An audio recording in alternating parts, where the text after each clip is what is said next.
Welcome to Barbaras Bulletin, the podcast where we dive into the most pressing stories of the day. I'm your host, Barbara, and I'm glad you're joining me today. We have a lot to cover, so let's get started. Our top story today is a disturbing one. A Melbourne synagogue was targeted in an arson attack on Friday night, with a 34-year-old man from New South Wales now facing charges. The incident has been widely condemned by Australian leaders, including Minister for Home Affairs, Tony Burke, who called it an attack on Australia and vowed to take strong action against hate crimes. The attack on the East Melbourne Hebrew congregation has sent shockwaves through the Jewish community, with many expressing concerns about rising antisemitism in the country. Israeli Prime Minister Benjamin Netanyahu has also weighed in, demanding that the Australian government do more to stop vile anti-Semitic attacks. Now, I want to emphasize that this is a developing story, and we'll continue to bring you updates as more information becomes available. It's essential to approach this topic with sensitivity and respect for all parties involved. We'll be exploring the implications of this incident and what it means for community relations in Australia. It's also important to note that the Australian government has taken steps to address hate crimes, including making hate symbols unlawful and introducing stricter penalties for hate speech.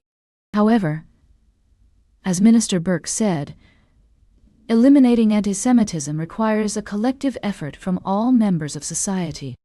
As we move forward, it's crucial to have open and respectful dialogue about these issues. We'll be examining the complexities of this story and seeking out diverse perspectives to help us better understand the challenges at hand. We'll be right back with more of today's top news on Barbaras Bulletin. Welcome back to Barbaras Bulletin. We're halfway through our show, and we're diving into a developing story that's been making headlines around the world. The conflict between Russia and Ukraine has escalated once again, with reports of a massive drone and missile attack on Ukrainian cities. According to officials, the barrage comprised 539 drones and 11 missiles, making it one of the largest attacks since the invasion began. The United Nations has condemned the attack, with Secretary General Antonio Guterres calling for an immediate ceasefire. The statement from the UN spokesperson emphasized that attacks against civilians and civilian infrastructure are prohibited under international law and must stop immediately. The Ukrainian Air Force reported that their defense systems were able to fend off many of the drones, but at least 26 people were wounded in the attack. The situation on the ground is tense, with many Ukrainians seeking shelter during the hours-long bombardment. It's worth noting that this latest escalation comes after a phone call between U.S. President Trump and Russian President Putin, which reportedly did not yield any significant progress towards a resolution.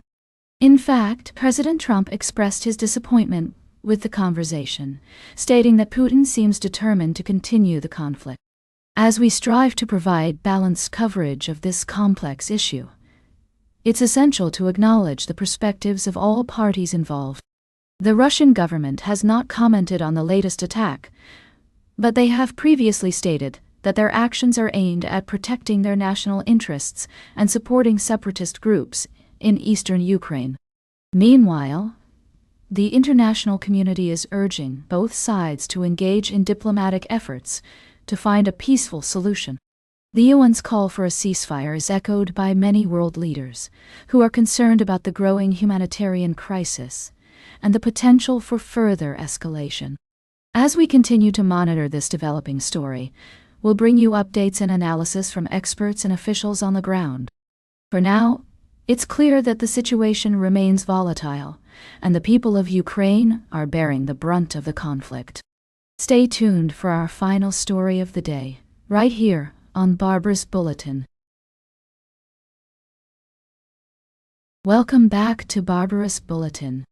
As we wrap up today's show, I'd like to take a moment to bring you up to speed on some of the latest developments from around the world. From natural disasters to historical reflections, and from innovative solutions to political updates, we've got a diverse range of stories to share with you. Firstly, our thoughts are with the people of Japan, where more residents have been evacuating remote islands due to ongoing earthquake activity. The situation is being closely monitored, and we hope for the safety and well-being of all those affected. In other news, a 107-year-old Japanese man, Shuzo Yamada, has been sharing his vivid memories of being detained in Mongolia after World War II. This comes as Emperor Naruhito and Empress Masako embark on an official visit to Mongolia, where they will pay their respects at a memorial for Japanese who died while detained in the country. Meanwhile, in South Korea, prosecutors have filed a request to detain former President Yoon and Suk-yeol on charges related to insurrection. This development is part of an ongoing investigation into his botched attempt to declare martial law last year. On a more positive note, Japan is also seeing innovations in tourism, with the expansion of a same-day luggage delivery service for travelers. This convenient option aims to make it easier for visitors to enjoy their time in the country without the hassle of carrying heavy bags.